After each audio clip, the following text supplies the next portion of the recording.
The broadcast is now starting. All attendees are in listen-only mode. Good afternoon, everybody. Good morning. Just trying to get the right screen to show up. Bear with me.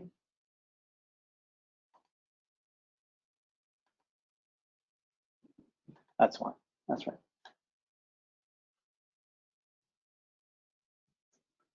I trust everyone as well, working from home.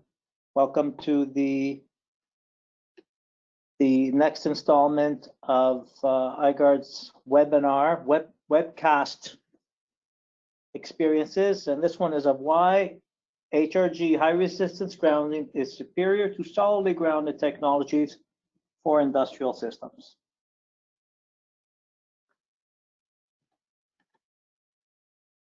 So the standards we're going to consider are CSA Z462 and the counterpart NFPA 70E, as well as the 2020 version of National Electrical Code and the 2018 version of Canadian Electrical Code Part 1. So in considering solidly grounded systems, the National Electrical Code states that systems that are above 150 volts to ground, but not exceeding 1,000 volts phase to phase, for service and disconnects rated 1,000 amps or more, must have ground fault protection. Not only must they have ground fault protection, but that ground fault protection shall be set to a maximum of 1,200 amps and shall not have a time delay greater than 1 second for ground fault currents equal to or greater than 3,000 amps. So it's very difficult to limit a fault current to 3,000 amps if you have a ground fault on a solidly grounded system. So typically all faults must be cleared within 1 second when you have a solidly grounded system according to the NEC.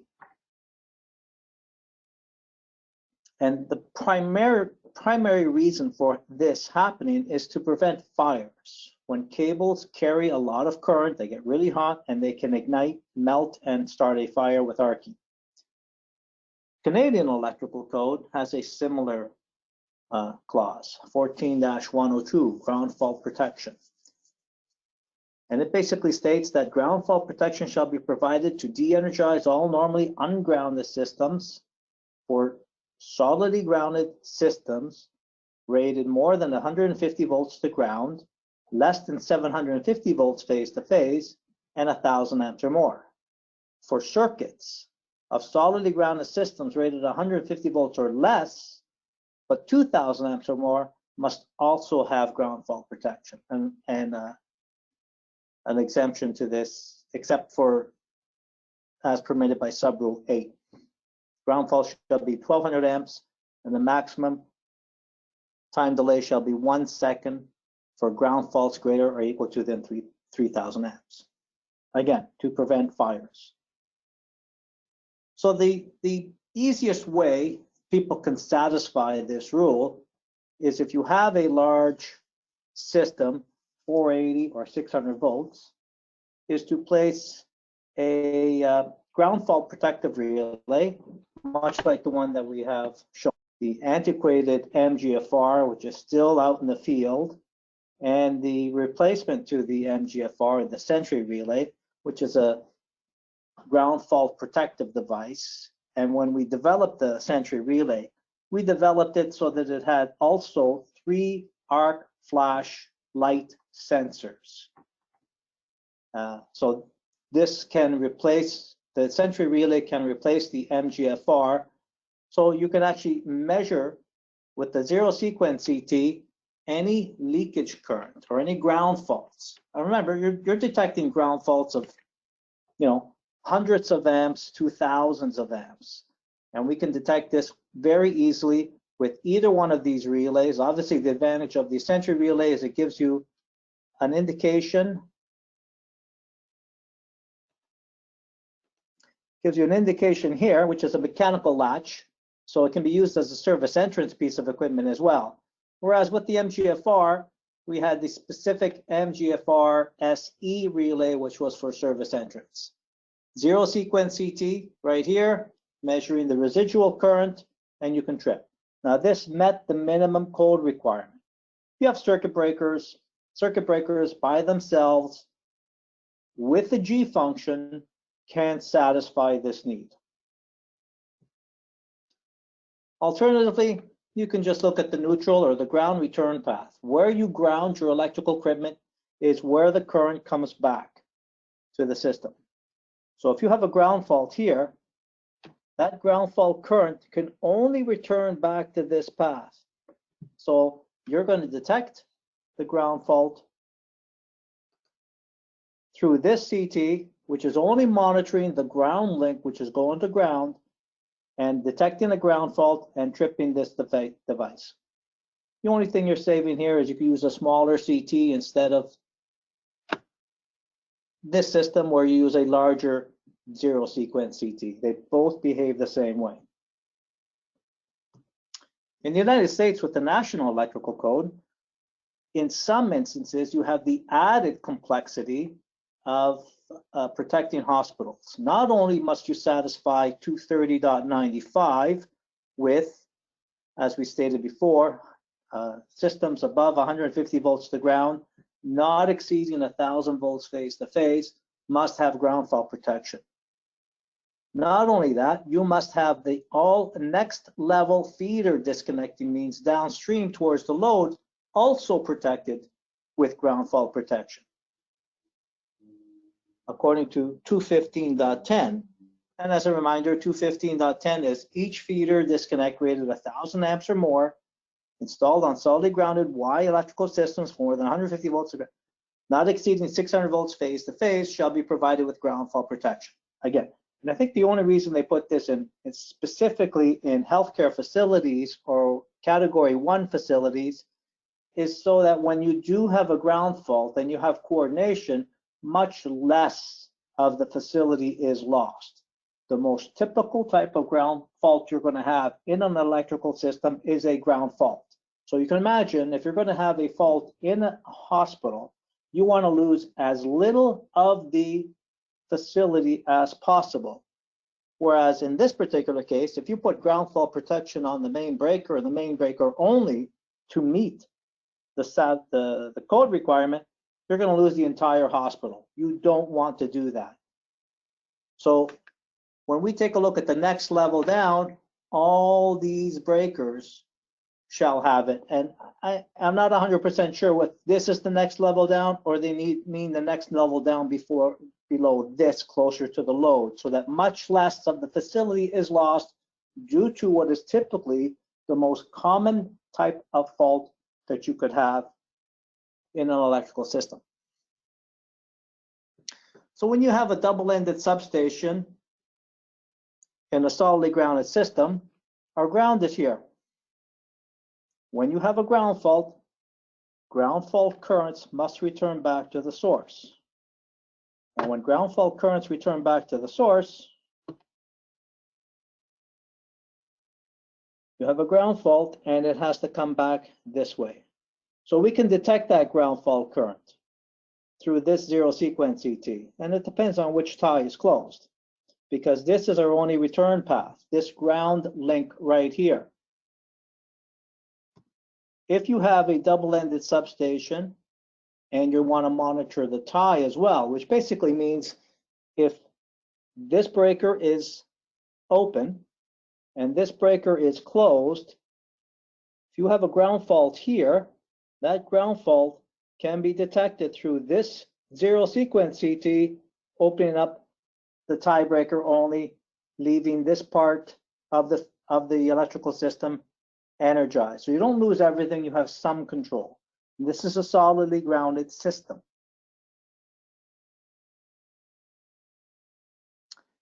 But most facilities have grounds here.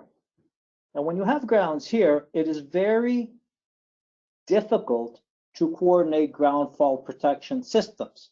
Because if you have a ground fault, let's say this breaker is open, this breaker is closed. So when you have a ground fault, current has to come back to the source. But it could also come back this way. And that looks like normal load current. So it's very easy to defeat the ground fault protection in a scheme like this, unless you have this scheme where you can actually monitor where the fault is coming by monitoring the status of this the breaker, the status of this breaker here through 52.2A and 52 tie. If you monitor whether those breakers are open or closed to short out whether that CT is connected to the ground protection relay or not. So it becomes more complex. And this is a very simple system of 2 mains and 1 tie. So you can imagine when you have a double-ended substation like this, and you can put in a 4-pole breaker to open the neutral when you have when the tie is closed. If the neutral is connected, it becomes more complex, and you have to put in very complicated, very in-depth, well-engineered protective systems for ground fault protection on solidly grounded systems. So you can imagine when you have something like this, and you have 4 mains and 1 normally open tie. When you have a ground fault, it can be very complex because you have 4 ground return paths. And this complicated system gives you adequate ground fault protection, but you can see it is extremely complicated. And this is with 1 tie, which is normally open. Normally closed tie, put in 4-pole breakers. And when you put in 4-pole breakers, it becomes a little bit easier to determine when you have a ground fault and to isolate the appropriate load, and most importantly, not defeat the ground fault protection. Here's an example with 3 mains and 3 ties. Main number 1, main number 2, main number 3, tie number 1, tie number 2, and tie number 3. So there's endless amount of combinations you can have with this particular system. So you can have main number 1 and or substation 1 and substation 3 tied together if you have this tie and this tie closed, and the grounding point is right here. So this is where it's grounded. So in order for you to isolate the appropriate or the faulted feeder, you have to have a very convoluted ground fault protection scheme. Whereas in high resistance grounding, the National Electrical Code says that you can have a high impedance grounded neutral system where qualified conditions of maintenance and supervision ensure that only qualified persons service the installation, ground detectors are used, and line to neutral loads are not served. As you can see from all the above examples, whenever the neutral gets involved, you can have very complicated systems because that neutral rarely becomes disconnected when you have your source. More accidents occur because of people disconnecting the neutral. And on a solidly grounded system, there is no potential on the neutral. However, it is a current path.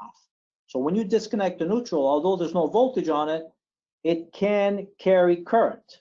So if you're touching both ends of the neutral, chances are you're going to complete the link if it gets disconnected.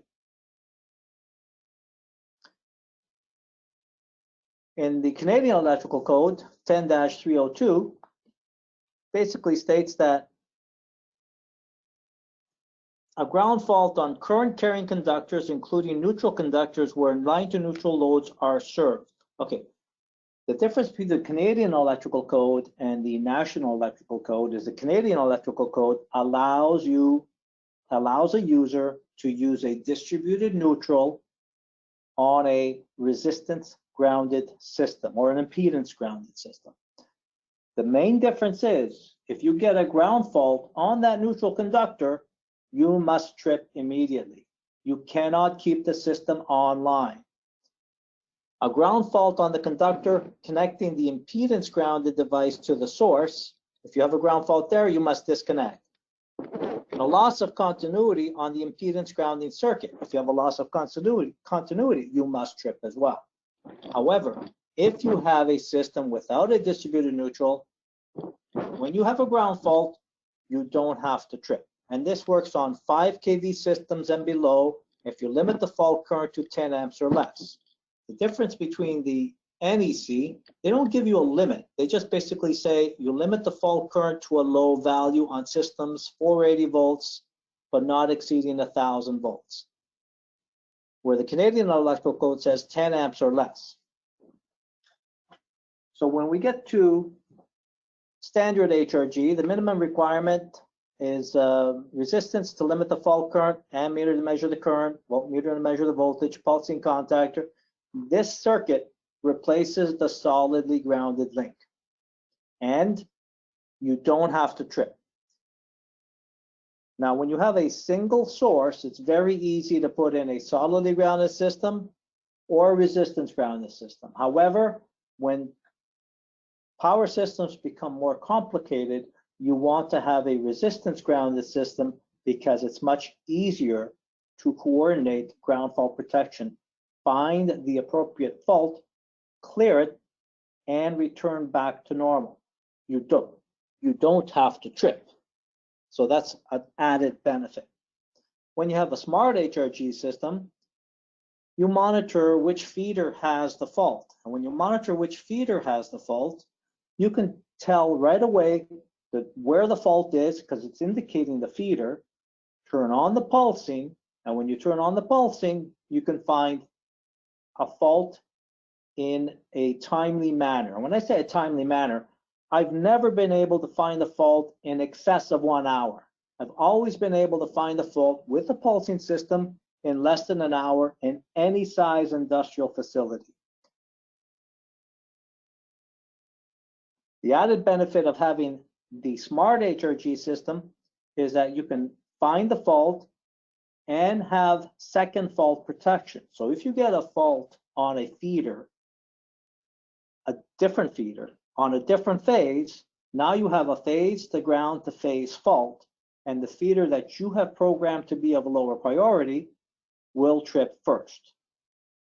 So the difference, if you had a hospital, and I know in the United States they don't like to use high resistance grounded systems on hospitals, but in Canada it's used predominantly in Ontario. And when you have a ground fault, you don't need the next level of ground fault protection because you're not tripping anything. And you can have the means to find the fault. So the difference is in the United States, when you have a hospital, it's typically solidly grounded. You have multiple sources. The ground fault protection can become very convoluted. But in Canada, we don't isolate when you have a ground fault because it's a high resistance grounded system and you don't have to trip because the code says you don't have to trip. The code says the same thing in the United States. However, it's not utilized for that system. Much like data centers. When people design data centers, they always say, if it's a solidly grounded system, you have to trip because the code says you have to trip. But they're only looking at one section of the code, and that section of the code is 230.95. If you look at 250.36, where it says you don't have to trip if you have a ground fault, you maintain your uptime much longer. And uptime is the big buzzword in data centers. So for a smart HRG system with a single supply transformer, you have feeder monitoring, so you can determine where the fault is. Turn on the pulsing, find where the fault is downstream. So the pulsing is basically you're turning on, and I'll have an example of this later on. You're changing the value of the resistor. And when you change the value of the resistor, your fault current changes.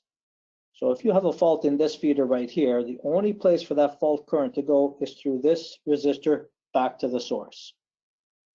So when you change the value of the resistor, you change the magnitude of the signature that you're looking for. And with a clamp-on ammeter, you can go and find exactly where that point of the fault is without isolating any of the loads, perhaps even without opening up any doors and placing people in harm's way. So here's an example with, and you can, there's two ways to read this. Transformer 1 and Transformer 2 may be solidly grounded. When they're solidly grounded, if you have a fault here,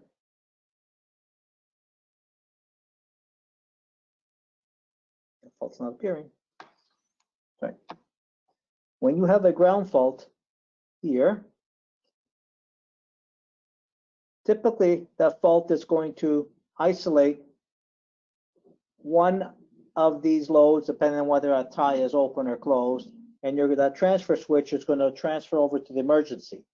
The emergency generator in these facilities sometimes are almost exclusively resistance grounded to protect the generator. However, when you have a ground fault on a generator, you don't necessarily, when you have a resistance system on your generator, you're not going to trip because you don't develop enough current to isolate that system, keeping your emergency load operational. Remember, when you have a ground fault, just the ground faults are in your loads. So irrespective of which source is feeding that load, if that fault has not cleared itself, meaning it hasn't destructively blown the fault away, you're going to transfer, when you change the status of this automatic transfer switch from normal to emergency, you may transfer that very same fault onto the emergency system. If the generator was resistance grounded or solidly grounded, you will open up this breaker and your essential load is not being serviced because you have solidly grounded systems on both. If you have a resistance grounded system on your generator, chances of that load being lost due to a ground fault are minimized.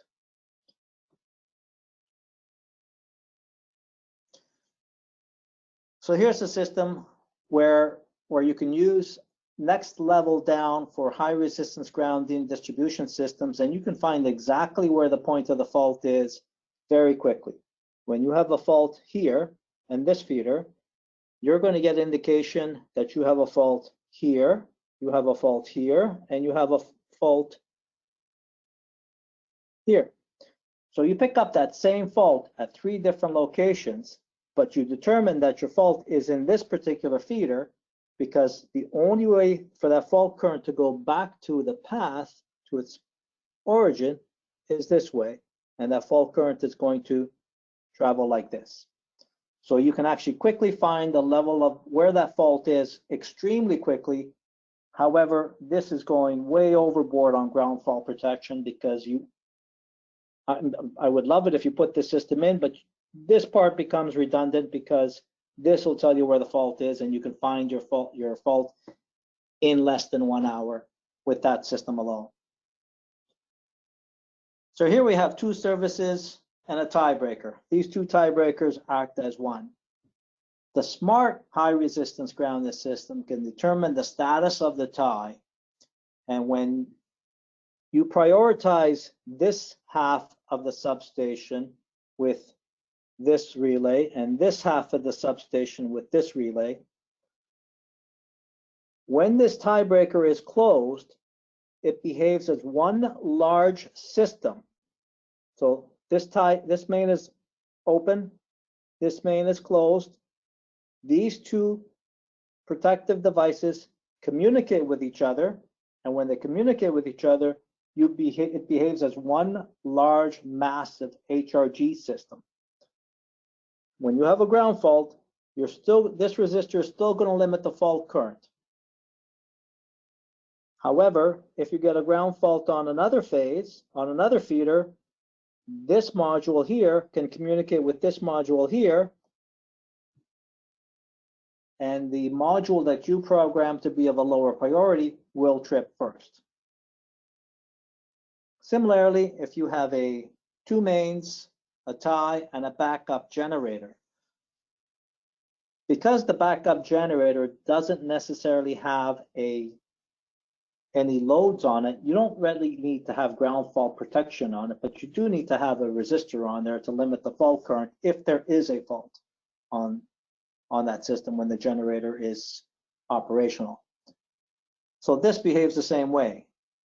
The two DSP modules, if you have the generator operational, this breaker open, this breaker closed, and the two ties closed, now you have one large system working cohesively as a single unit, as it was designed to do, protecting your system.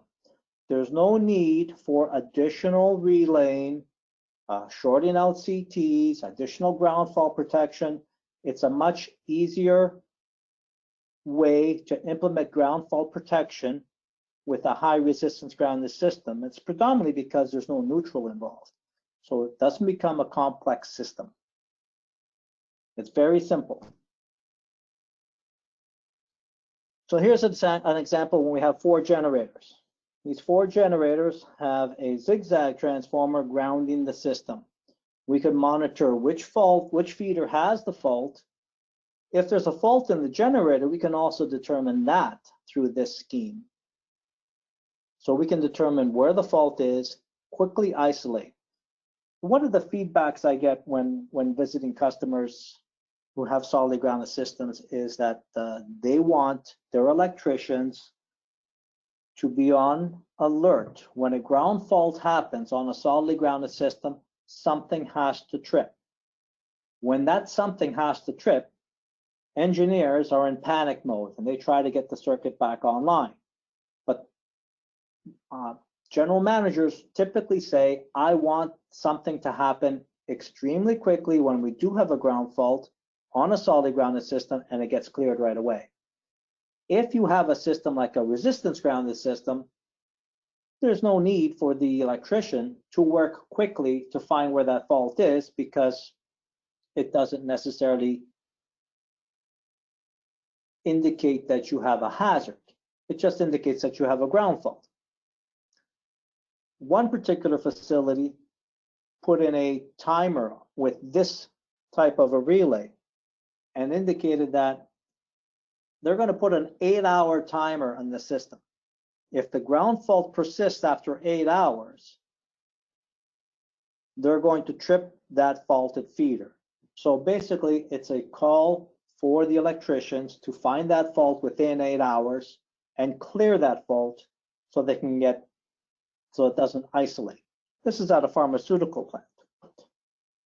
So the benefit of having a resistance grounded system, if you were in the presentation 2 weeks ago or 4 weeks ago, is that it's an arc flash mitigation technique. So you can have the added benefit of having an arc flash mitigation system and still trip on the first fault. You don't have to have a solidly grounded system. So here's an example with 3 sources with the resistor on the generators. In this example, I didn't show resistors on the generators. Still had the zigzag, so it doesn't matter how many generators are online, you're still going to limit the fault current to 5 amps. You can have 1 to 4 generators online, the fault current is going to be 5 amps. You could have had a 5 amp resistor on each generator. And if you do that, if all 4 generators are operational, you're limiting the ground fault current to 20 amps. Well, say, for example, in this particular case, if all 3 generators are running, your maximum fault current is, let's pretend this isn't here right now. If all 3 generators are running, you limit your fault current to 15 amps, assuming that this isn't there. So if it's 15 amps of fault current, you lose the advantage of having an arc flash mitigation technique, and you have to trip when there's a ground fault because you're over the 10 amps. And the Canadian Electrical Code doesn't necessarily say you have, because you're over 10 amps, you have to trip. But let's say we had a high resistance grounded system here, and we limited the fault current to 5 amps, and we put a 1 amp resistor on each generator to protect the generator in case there's a fault on the system. So let's say there's 5 amp here and 1, 1, 1. If all generators are running, we have a maximum fault current of 8 amps. Still below the 10 amps, same system, you get the benefit of having a high resistance grounded system. You get the benefit of having an arc flash mitigation technique. You don't have the complexity of a solidly grounded system where you have 3 sources and 3 mains, and in this particular example, no ties. It can become very complicated to implement a solidly grounded system in this particular facility. But if you had a high resistance grounded system, you get all the benefits of having a high resistance grounded system. You don't have to trip.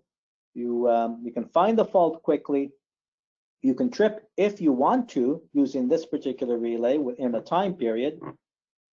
And you have an arc flash mitigation technique. You don't have lower incident energy, but you do have an arc flash mitigation technique.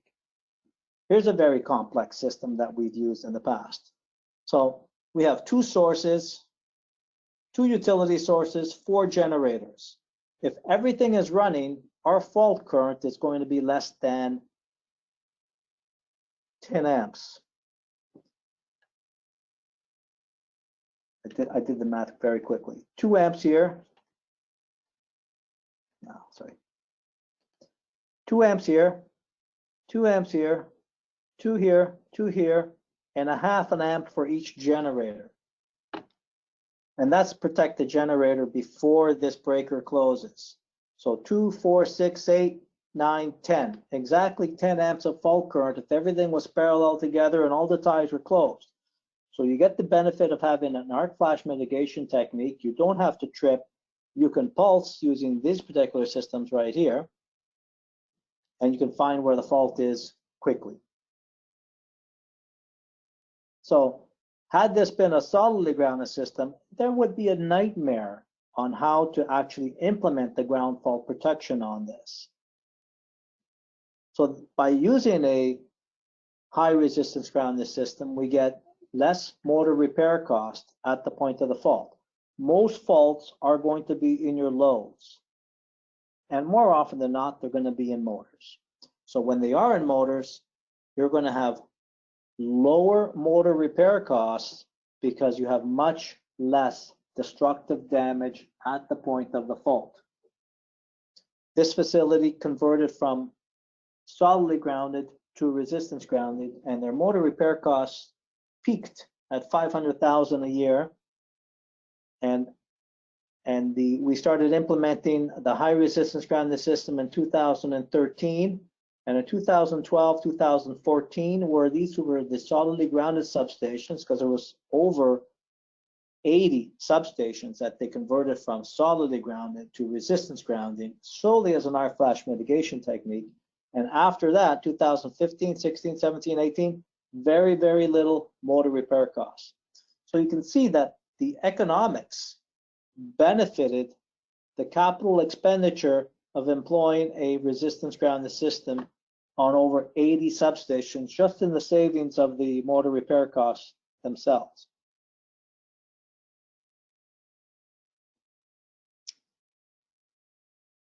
So we have increased productivity, more uptime. Hospitals can benefit from this. Data centers can benefit from this. Pulp and paper facilities, petrochemical facilities, airports. How many times have you noticed a data center going down and nobody can leave airports because their data system isn't operational? That's happened several times in the past couple of years. So 10-300 to 10-308 of Canadian Electrical Code allow resistance grounding systems without tripping at 5 kV and less if you limit the fault current to 10 amps and less. The National Electrical Code basically says if you have a high impedance grounded neutral systems in which the grounding impedance, usually a resistor, limits the ground fault current to a low value. low value is subjective. 100 amps, if you have a 2000 amp service, is a low value. But typically it's going to be 10 amps or less on systems that are 5 kV and below.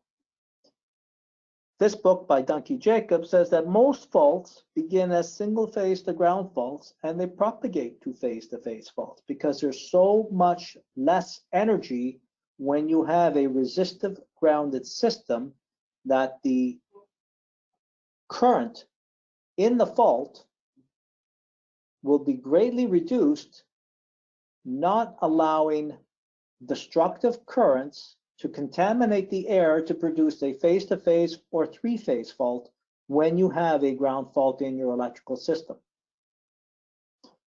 When I go out to the field and commission high resistance grounded systems, one of the things we do is we try to employ a ground fault on the system.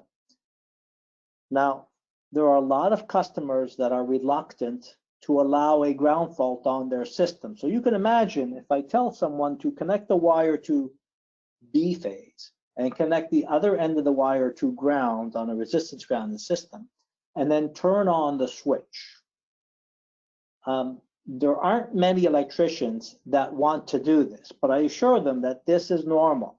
And we want to see what happens in a controlled environment so that if it happens on it, when it does happen out in the field, they're prepared for it. And we teach them how to find where the fault is, and more importantly, how to clear the fault, and they can see that there's less destructive current.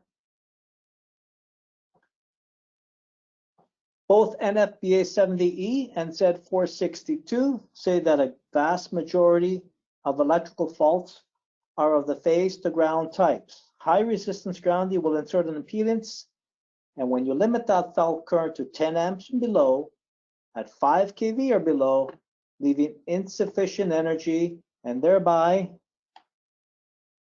have an arc flash mitigation technique. I ran out of room, sorry. The cost of not distributing the neutral in a solidly grounded system will more than pay for the high resistance grounded system. So it doesn't cost sport to have a high resistance grounded system. Although many people say that they feel that it will cost more. All we're doing is putting a 55 ohm resistor in a 480 volt system or a 69 ohm resistor in a 600 volt system. But more importantly, we're not distributing the neutral. So you're saving the cost of a 2000 or 3000 amp neutral, all that copper bus, aluminum bus, coming from the transformer being distributed throughout your entire switchgear, and then having that cabling distributed throughout your facility to service single phase to neutral loads, typically lighting. The cost savings on not having that neutral will more than pay for the resistance grounded system and for lighting transformers 480 to 480 277 at lighting panels. And then on top of that, you have the added benefit of having lower incident energy at the ballast, where probably most electricians are going to be spending a great deal of time, because you have less incident energy at the lighting ballast because of the grounding transformer. We're not distributing the neutral. Don't think that we're having lower incident energy because we have a resistance grounded system. We're having a lower incident energy because we have a smaller transformer. We don't have a 2 or 3 MVA transformer feeding a ballast. We have a 100 kVA, 150 kVA grounding or isolation transformer, 480 to 480 277 or 600 to 600 347, having a solidly grounded system there solely to satisfy the lighting load and thereby lowering the available fault current and lowering the incident energy. You have a safer system by using the high resistance grounded system. And again, the cost. The cost is not higher. If we look at capital expenditure alone, it's going to be much less to use a resistance grounded system than a solidly grounded system. If we look at the maintenance, it is definitely going to be far, far less to employ a resistance grounded system than a solidly grounded system, because you're not going to be replacing motors and transformers or motors and loads as quickly as you were, because you have much less damage at the point of the fault.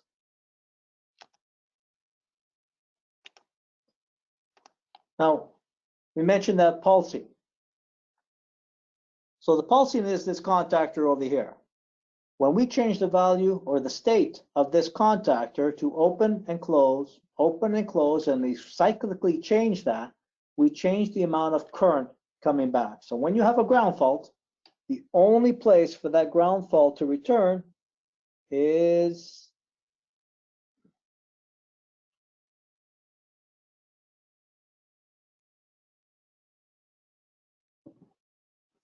back to the source through the existing grounding network, the bonding network. Now, whether you have a solidly grounded system, an ungrounded system, or a resistance grounded system, your bonding network does not change. Everything stays exactly the same according to, in the National Electrical Code, I believe it's 250.66, and I don't recall what it is right now in the Canadian Electrical Code, but that doesn't change. The only thing that's going to change is whether you have to trip or not if you limit your fault current with the resistor. So because we've limited the fault current with the resistor, and we changed the value of that resistor, we're going to change the fault current to 5 amps to 10 amps, back to 5 amps and 10 amps. Every time that contactor is closed, we're going to have a lower impedance, so a higher current. So if you put a zero sequence CT here, you're going to see it cycling, pulsing, 510, 510, 510, low value, high value, low value, high value. Only in the faulted path. You will not see the pulsing in unfaulted feeders. If you put a zero sequence CT around all 3 phases of an unfaulted feeder, you're going to read 0. Only in the faulted path will you see the signature. Once you pass the point of the fault, here, I don't know if you can see that. Once you pass the point of the fault, you're not seeing any pulsing, because the fault current goes to ground here and takes the bonding network back to the source. In this particular example, I'm going to give you an opportunity to turn your volumes down.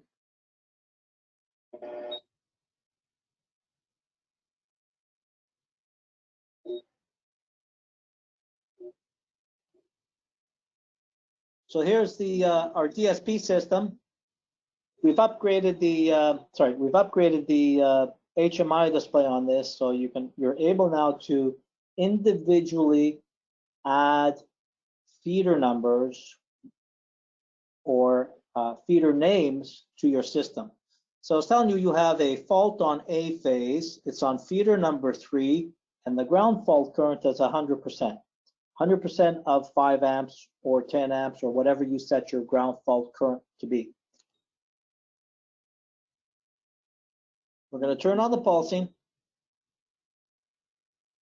And I apologize for how it looks, because that's my phone using this.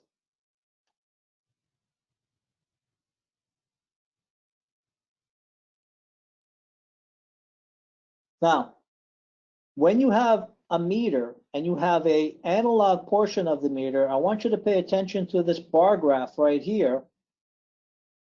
I don't know if you can see my look at this bar graph right here. You're looking at the change in the bar graph. Don't concentrate on the digital number changing very, very quickly, because you'll drive yourself absolutely batty if you try to do that.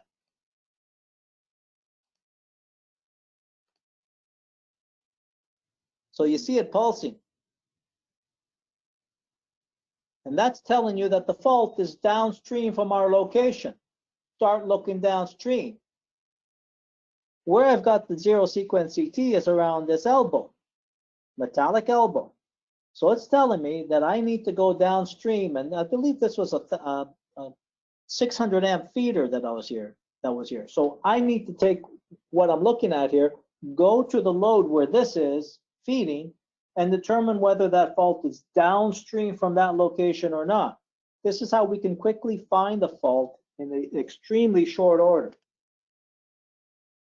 And again, try to concentrate on that bar graph change. More importantly, I didn't have to open up any doors to see where that fault was.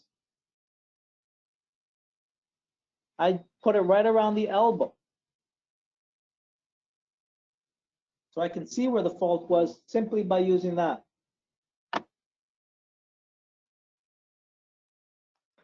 And with that, I'd like to invite Jessica to come back, and thank you very much for participating. Hi, everyone. Thank you. So we have time for a couple questions here, Sergio, if you're good with that. The first one, on an HRG system, does a downstream isolation transformer act as an open circuit to zero sequence currents?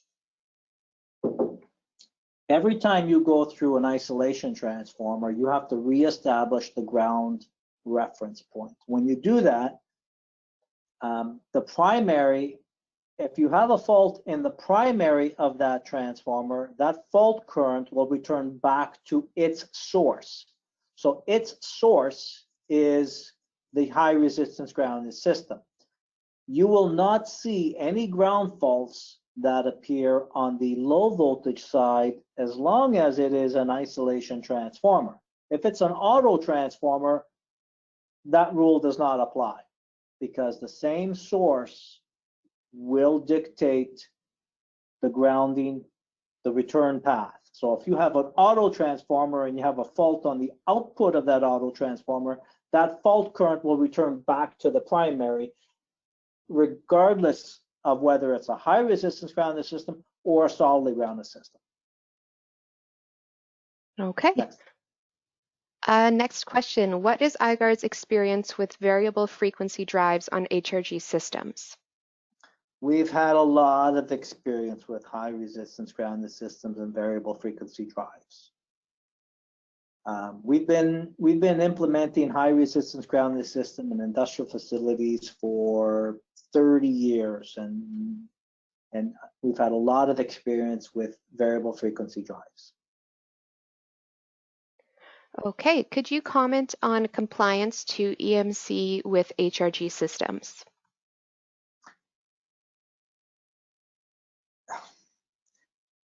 EMC, we don't produce, EMC is basically a European term for electromagnetic compliance. So we don't produce any additional electromagnetic interference with connecting the neutral point of a system to ground. So in fact, we've had a lot of our relays CE marked by a third party. We did not self-certify. We had a third-party agency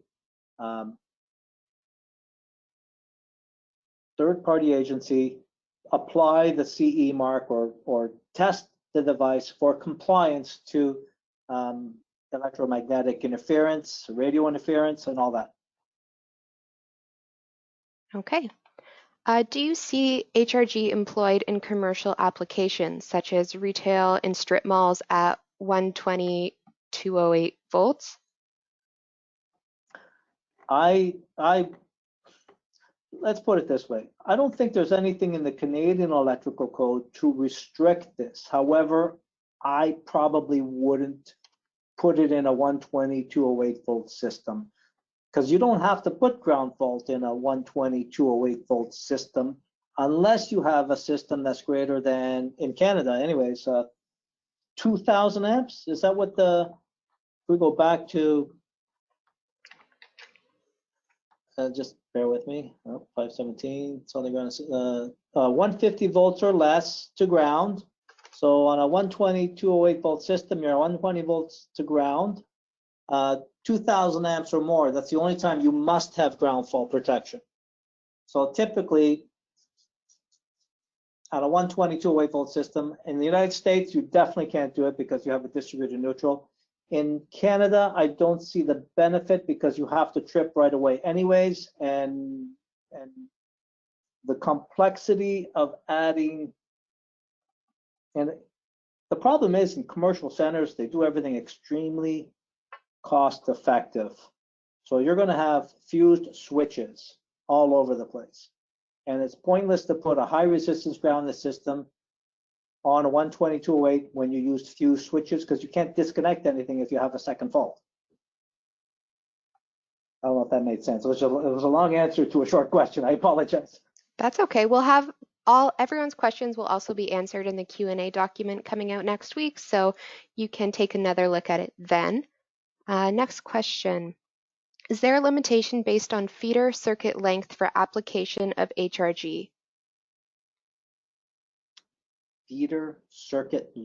The only problem we have with long feeders, and if you have multiple long feeders, is your distributed capacitance might be higher than normal. However, I've been in a lot of facilities and I've measured a lot of capacitance current, and I've never been in an industrial facility that had more than 2 amps of capacitive current in it at low voltage. So that would be the only issue if you had a really long length of feeder. And I don't know if I answered your question correctly, if you meant the feeders had long lengths or long lengths between the feeder modules of our DSP relay. And I apologize for that. Okay, thank you. Is it common to use HRG in hospitals in Canada or in the US? It's more common. I can't speak for all of Canada. We have done a great majority in Ontario.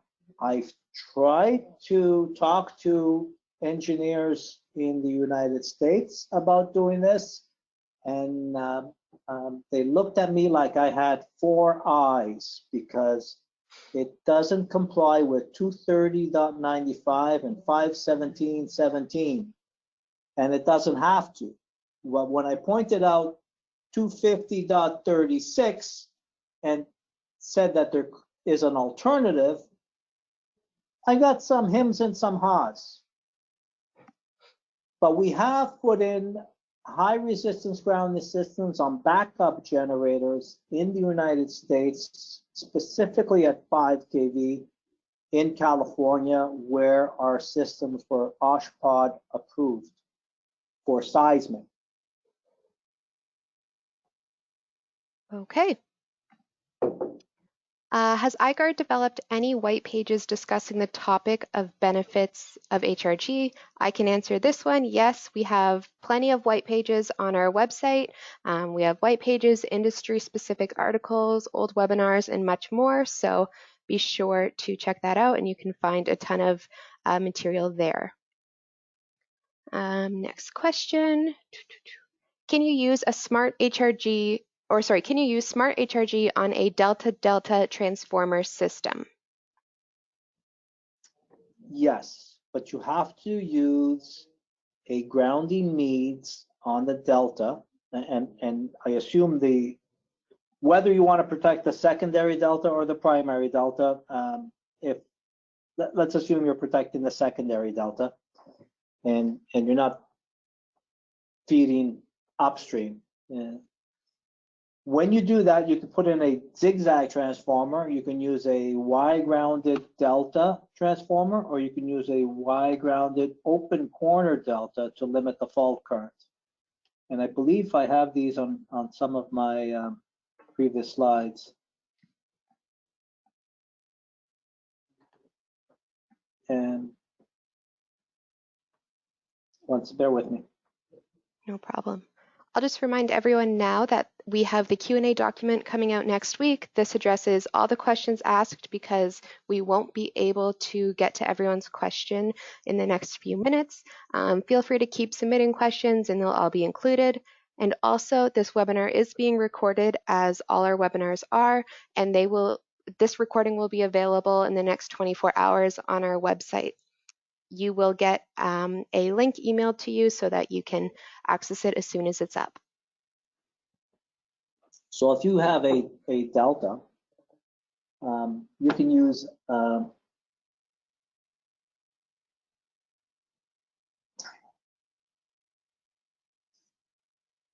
a zigzag transformer shown here to limit the fault current, because remember, all fault currents need to return back to the source. In a delta system, there is no intentional connection between the current carrying conductors and ground, so we have to create one. And if you use a zigzag transformer with the neutral, we've created a path for the current to come back to the source with this resistor, or with this resistor in a Y-grounded delta, or with this resistor that will limit the fault current in a Y-grounded open corner delta. So yes, you can convert your system from a delta to a high resistance grounding very, very easily. Okay, I think that's all we have time for today as we're approaching 3 o'clock, but feel free to continue submitting your questions. And like I said, stay tuned for the Q&A coming out. We also have another webinar 2 weeks from now, so I'll be sure to email you the invitation for that. Anything else from you, Sergio? No, I'm good, thank you. Everybody stay safe, please. And I hope you all enjoy working at home. I've heard that phrase so many times, I finally got to say it. Thanks for joining, everyone.